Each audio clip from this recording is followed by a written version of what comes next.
Yeah, I mean, every single person's knee-jerk reaction to any of these companies raising money is dilution, dilution, dilution. These companies need to raise money. Like, they're going to raise capital.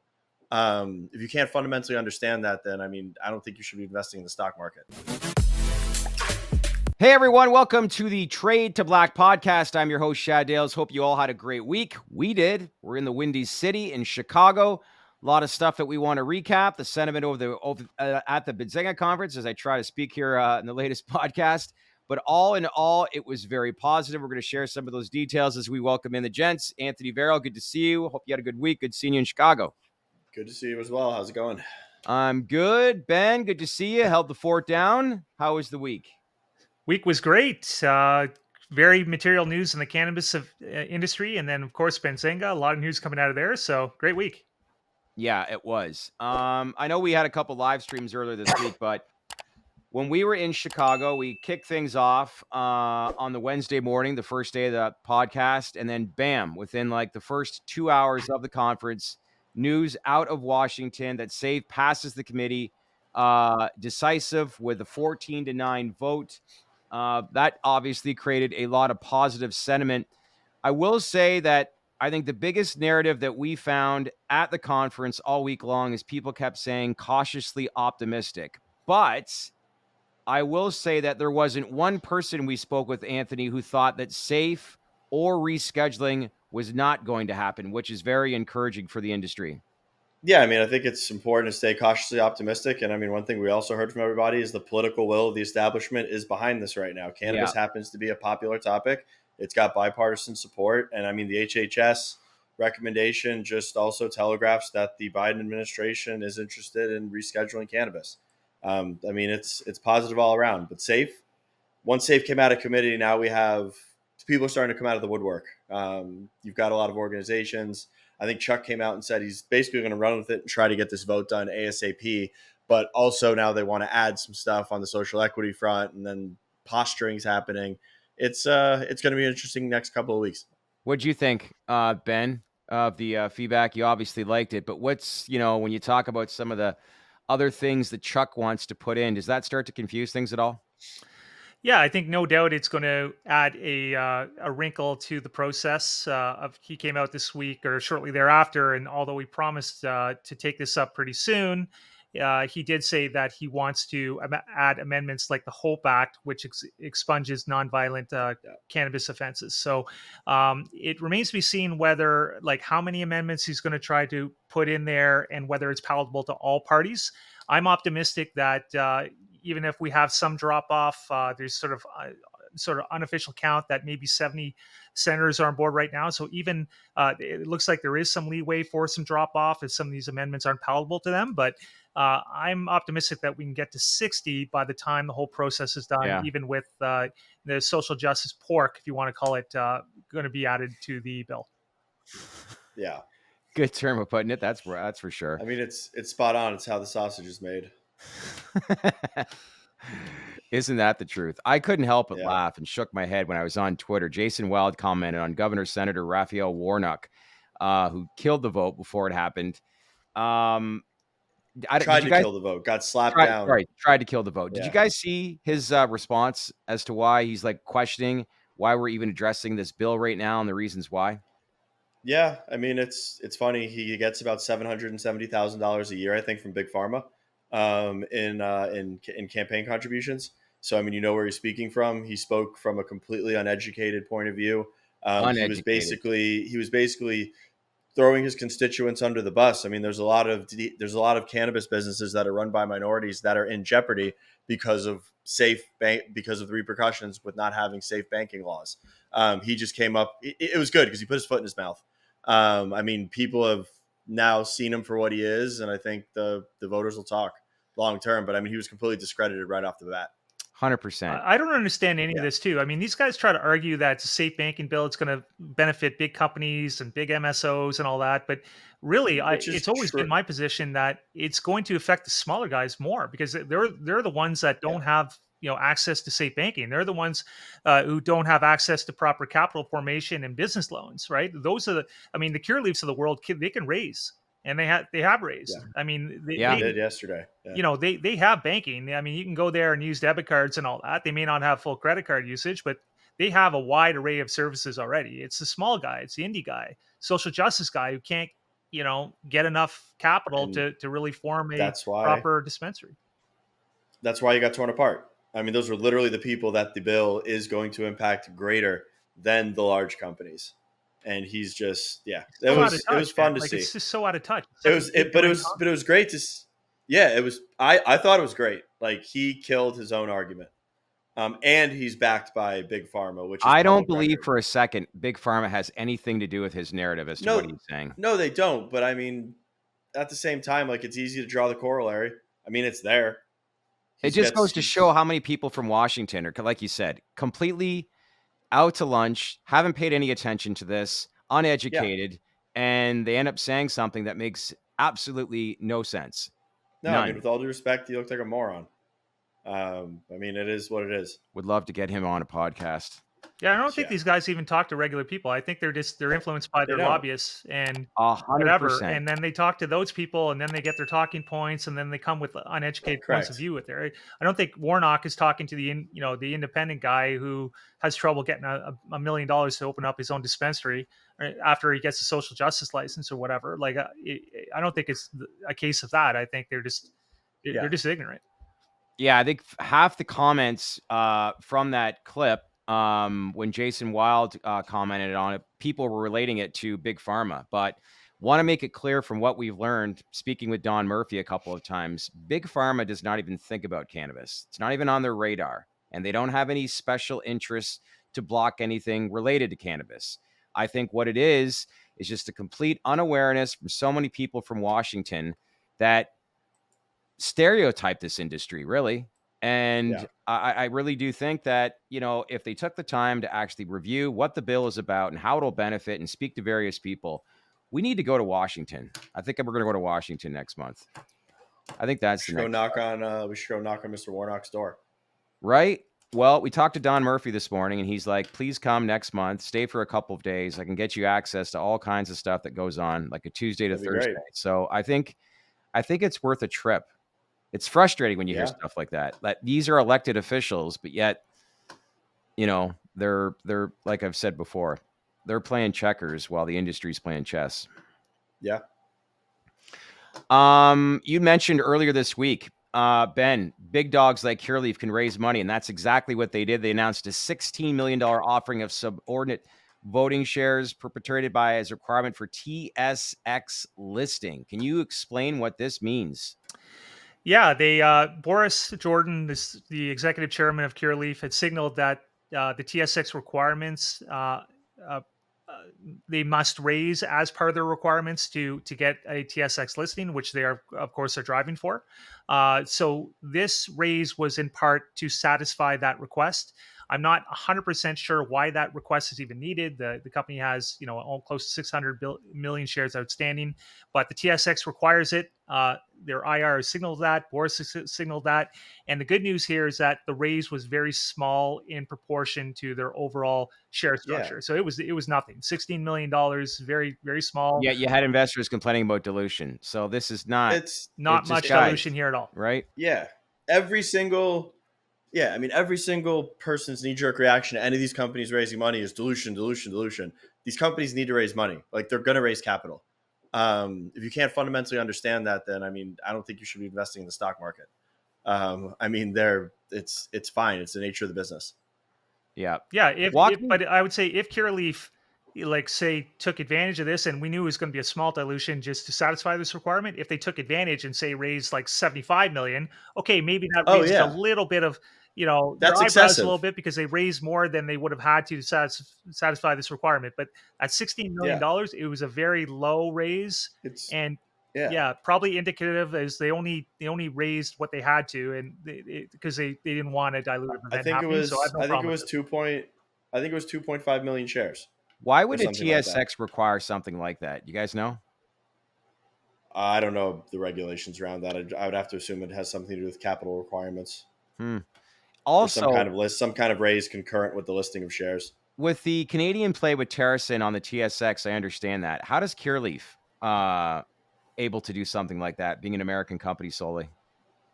Restructuring the business. I'm assuming they went through a restructuring process and a compliance review, and checked all the boxes off that TerraSend checked off to get uplisted. I mean, it's going to Yeah. be curious to see, because this does solve some custody issues, doesn't solve all custody issues, but it's going to be interesting to see how these guys perform moving forward. Yeah. And it's important to CSC know that 5. TerraSend also raised before in the weeks up to They going did. to their TSX listing as well. So Curaleaf Oh, is that's interesting. basically followed in the same footsteps, and it looks Good like the point. same pattern. So Good nothing to point, worry about Ben. Yep. here, in my opinion. Yeah, that's for sure. So CSE was the Canadian, or I should say Cannabis Stock Exchange 5 years ago. This looks like this could be just a wave or a thing of the future in the short term for a lot of cannabis companies in the US that will list on the TSX, and why not? Yeah, I mean, the CSE is going to have I mean, hopefully in the next 12 to 18 months, and it's nothing against the CSE, there's no more cannabis companies listed on the CSE. You don't think They've so, all huh? uplisted. I mean, no. If rescheduling and safe happens and these uplisting loopholes, I mean, these companies need to be on Yeah. senior exchanges. Like, the volume's just not there. It's not a senior exchange. Yeah, I asked the panel, Canopy, SNDL with Zach George, just for all of our listeners out there. There's going to be probably some content posted on benzenga.com. I moderated an event. We're trying to get him on. He's extremely busy. Try to get him on, obviously, during the conference, but in meetings all day. But I did talk about timeline wise that if there is rescheduling, what does that look like as far as the runway time that they'll have the advantage of being listed on the NASDAQ before the big US MSOs? And a lot of the feedback was around 18 months. Is that a Yeah, fair timeline, you guys think? yeah. I mean, I think to see the shifts that we're anticipating taking place in this sector, we're like 12 to 18 months out. Yeah. Yeah. I mean, Yeah, I think so. I think so. It seems like a that is the reasonable case. timeline. Or Yeah. if But I not, mean, the fact of the matter is, the fact of the matter is, though, is we have a lot of fundamental catalysts too. You have adult use conversions happening. Earnings season, I think, is going to look pretty good.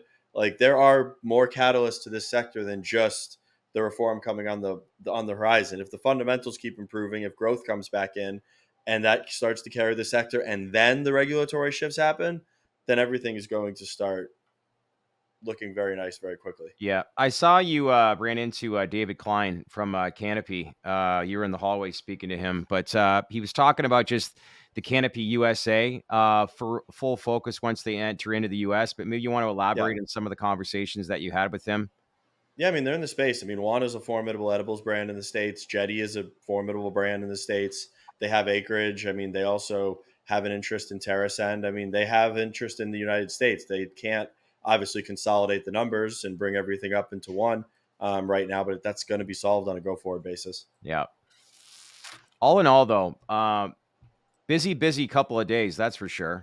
Yeah, it was great. It was great to have everybody come through the live stream, like Aaron Miles from Verano, Tim Seymour, Corey Gardner. It was a good couple days. Ran into your good friend Sammy from C21 Investments, Ben. He was asking where you were, but said that you were holding the fort down back at home.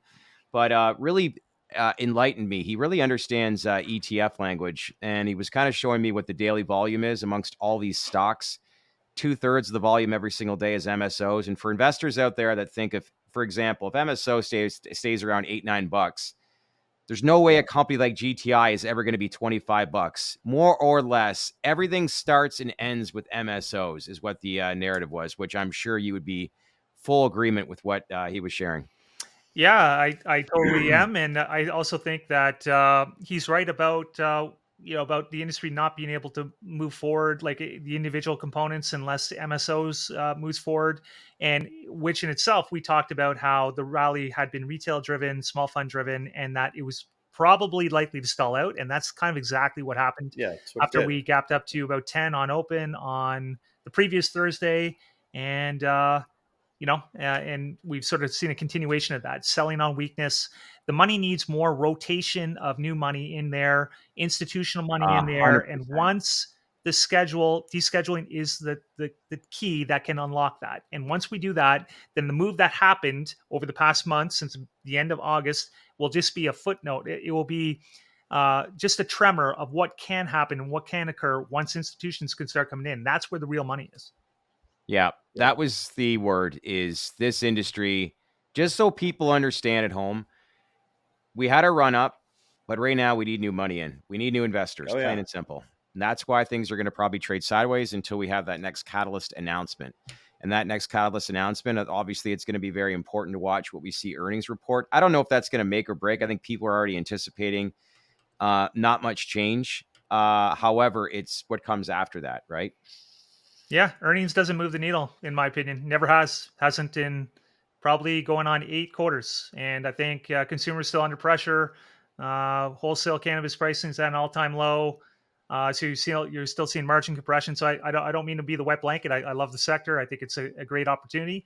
But the macro headwinds are still there. So I don't think it's going to be a great earnings quarter. I think it's going to be more the same what we've seen, a meet the numbers type of solid quarter, Yeah. except you're going to have, now Missouri on the books, or is it Maryland? Yeah. Maryland. I'm sorry, Maryland on the books. Maryland will be on the books. Yep. And Maryland, help revenue growth. Ohio, MSO. New York.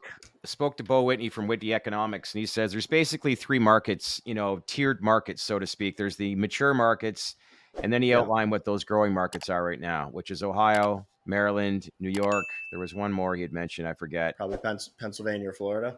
Those were more mature. We didn't really touch on Florida all that much, but didn't really have much feedback. I think everybody knows they don't know about whether or not Correct. adult use is going to get passed. But I did see a couple of people commenting about what they want for Christmas this year. So here's a hypothetical question I'll ask you guys. Let's say the DEA comes out at 1 o'clock on Christmas Eve and reschedules cannabis. What will you guys do for the remainder of the day? Come on, man. We choking for words? Buy stocks. Buy stocks? Is that it, bud? I mean, it's obvious.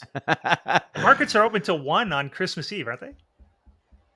Are they? This is a trick. Yeah, the markets close. The markets actually close earlier. Just buy stock and probably be pretty happy. I'm pretty sure the market would be closed because I think the market closes at 12. Yeah. It's either 12 or 1. Yeah. But yeah, I mean, it's great. I'm sure I'll be positioned well ahead of that. Be a tough time staying in the moment come Christmas morning because you're thinking about the next trading day. Yeah, exactly. Exactly. But then it's over, kind of. Like, you have ink on paper. I mean, if that's a sell the news event, then we all need to go home. That's going to change. Look, we still don't know whether it happens. As I said earlier, a lot of people think it's not going to happen, but they're cautiously optimistic. But if that day comes, it'll be obviously a very monumental day outside of, just. I think it happens by March. I think it happens by March. Yeah. DEA has 90 days to respond, but doesn't have to have an answer. Right? We hear several different things. Some people have debunked that. If they respond, I don't think they're going to fully do it yet because there has to be like a full comment period. There has to go through a process, and none of that, to my knowledge, has even happened. A month into this. Nope. So I think anybody who's trying to invest based on an actual decision 90 days out, now 60 days out, is probably looking at it the wrong way. Yeah. Yeah, I had ChatGPT draw up the process for me. Did you? And it's a pretty long. It's like an 8-step process. Like there's going to be much more here than just the DEA coming out and saying, yeah, we're good to reschedule. Yeah, we actually ran into Tyler Burline from Safe Harbor, but one of the things you wanted to educate us is when you see, let's say, for example, outside of rescheduling, let's say banking passes, how the large credit card companies are not going to come in right away. I had to run based on the second half of that conversation, but you were actually speaking to him more. But what was the reasoning why most major credit cards you think will not jump in right away?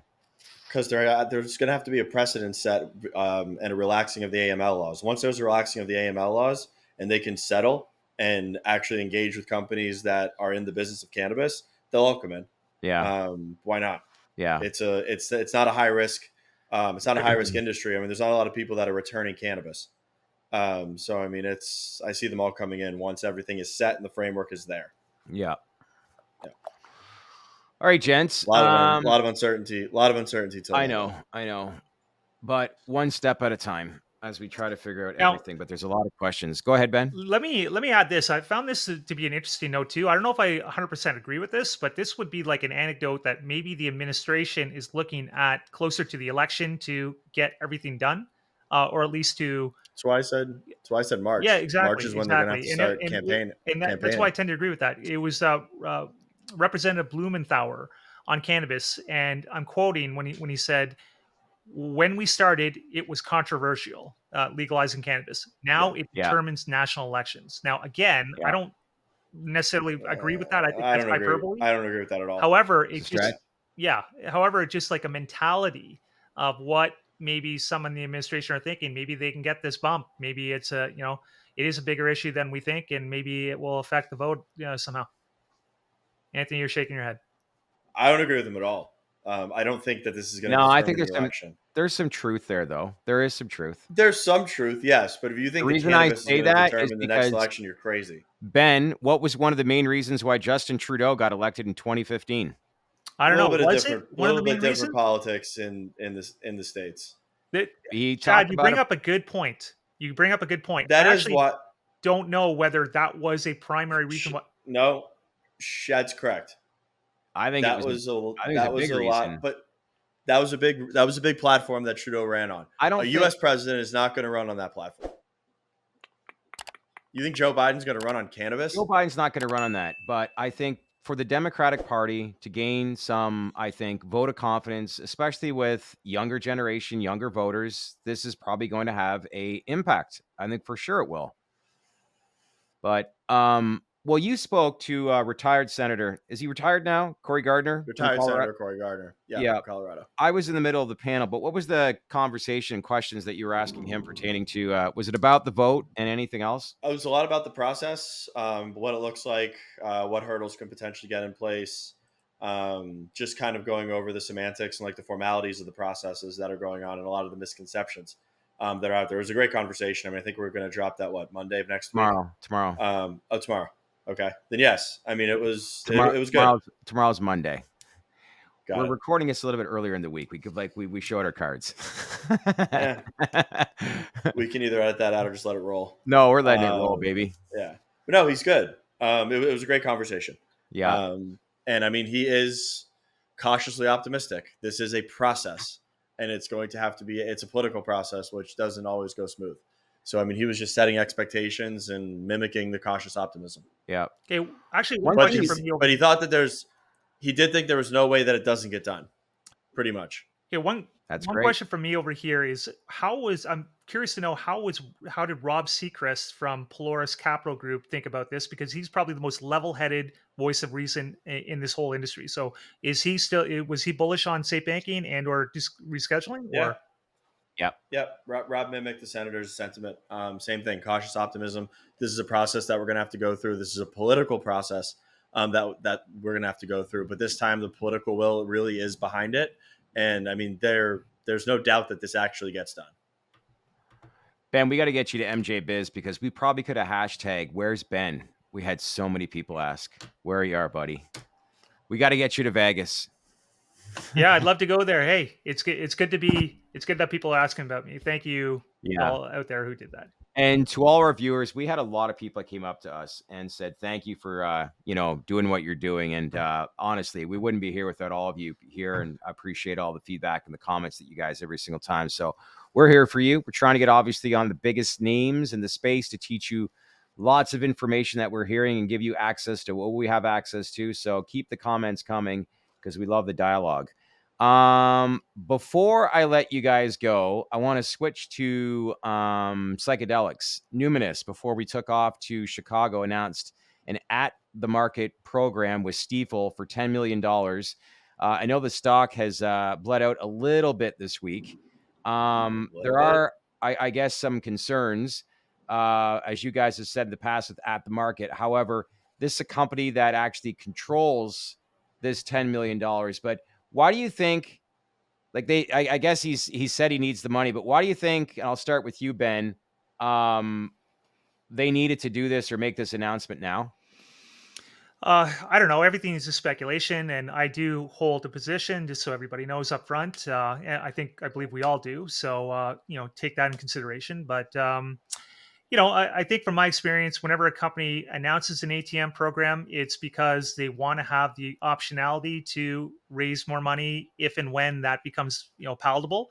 I would say there's a difference between initiating a private placement right away or a bought deal right away that raises at that price versus an ATM, which gives you the optionality to raise at a later date. So I would say, um, don't look at this as a capital raising ability necessarily right now. It could be something that they're putting in the pocket for the future when the right time happens. And as we saw with Cybin, they had an at the market program, and Steve Cohen came in a few weeks later, or whatever, or a few months later, whenever that program was initiated, and it all worked out for the best for them. So I don't know what's going to happen, but I think it's something that they would hold in their pocket for the future because, like Numinous, like all other companies in the space, they have to raise, and that's just sort of a fact of life. So when they make an announcement like this, does this enable them now to see who's buying and selling institution wise? No. No, because it's dark. No, because it's dark. The sell side or the buy side broker is not going to disclose who wants to come into the ATM because then Yeah. the company can just go around them. So it's pretty much dark. But That strategy doesn't work. do you think this is one of the steps or requirements that are going to be made though, or need to be made when I have thinking no about idea. on the I have no NASDAQ? idea what it is. I mean, the stock's down 25% this week. I think it was down about 30% before yesterday.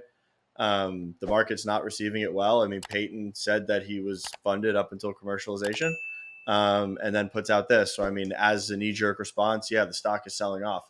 But the fact of the matter is he can use it whenever he sees fit. He doesn't have to use it here. Yeah. But I mean, also it's I think it's 20% of the daily volume can be purchased. So, I mean, the stock right now isn't even trading, doesn't have enough liquidity for a big investor to come in and start taking down big positions. Yeah. So, I mean, I think it's interesting. I mean, it's not necessarily an instrument that he has to use right now, but the optics obviously are not good, all things considered. You, And I own a position in the company as well. you make a good point too, and I think that repeats bearing. Like with the current volume right now, the ATM, even if they want to initiate it right Yeah. at this moment, it wouldn't be a lot of I dilution mean, what do they because what do they they can trade? only sell out 20%, or is it 10 or 20 Yeah, what do they trade up in Canada daily volume? Probably a million shares. this week? At Yeah, So They they can only trade sell. 200,000. You can So only they trade sell. 200,000 in stock a day, roughly. They can only sell 10% of the daily volume. Is That's what it 20. is. 10. Okay. Yeah. okay. We have to redo the but either 10 or 20, whatever the case is. That like this week, I don't Yeah. think they've cracked like 400,000 shares volume at a No. 17-18 cent At stock. 20. It's nothing Yeah. right now. There's not Yeah. there can't even be a huge dilution No until there's institutional buyer is going to come in and buy $16,000 worth of stock or $8,000 worth of stock. No. So yeah, but no, it's developing. We'll see Yeah. how it goes. Yeah. All right, gents. I'll let you run. Lions looked good earlier this week, and They looked real good.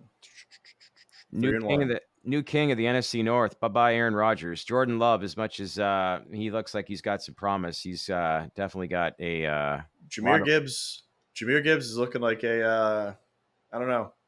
They're going on Montgomery. They're going on Montgomery heavy. Like, why draft the kid so early if you're not going to play him? He's more talented than Montgomery. I honestly think took the words out of my mouth. my biggest takeaway was the defense. Like that Detroit defense looked good, and who looks really good. The guy that they signed.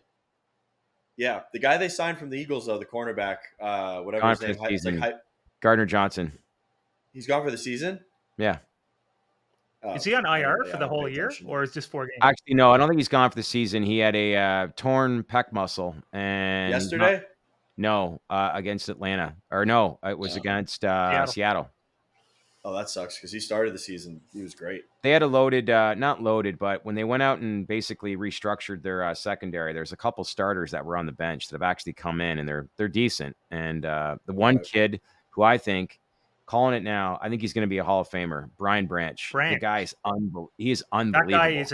That guy looks like a star. That guy is all over the field. I actually he was. I haven't watched. I couldn't tell you the first thing about him. He was, was supposed to go in the first round, and he didn't. But I can see why many people thought most GMs and analysts were basically predicting to go in the first round. But whatever. Their I'm loss just happy. is the I'm happy. I'm Lions moving in game. Dolphin. I'm happy. I'm moving in Dolphin land. Just don't get ahead of yourself. Dolphins You look played good. Denver. 70 points. I can't believe. And that new running This back weekend, just shredded them to th- pieces. this weekend is the test. If they go in to beat Buffalo and start 4-0, it's a big deal. It's real. Yeah. It's a real defense there. That's a real defense they're playing this week. By the time this goes live Sunday night at 7:00, we will know the outcome. So I'm calling it right now. Miami beats Buffalo. It's a bold call. Buffalo's 3-point favorites. Could happen. Yeah. If you're a warm climate team and you play in Buffalo, the Bills want Miami to roll in around like the first week of December. Correct. I'm with you on that. They're lucky they get their cold weather games out of the way in I know New England and Buffalo. Yeah. All right, gents. What a great week, and we got lots to do heading into next week. And like I said, we're going to be talking to Don Murphy, and I think it's time for us to go to Washington.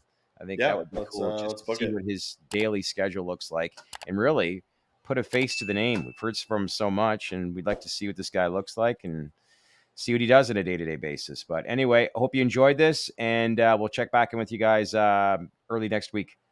Talk soon. Thanks, guys. Take care. What's up, everyone? So what'd you think of the interview? Are there any more questions you want us to ask? Then leave a comment below on information that you want to learn more of. Make sure to share this video with your network and smash that like button. And most importantly, subscribe to our channel because we would not be here without you. Thanks for watching, everyone.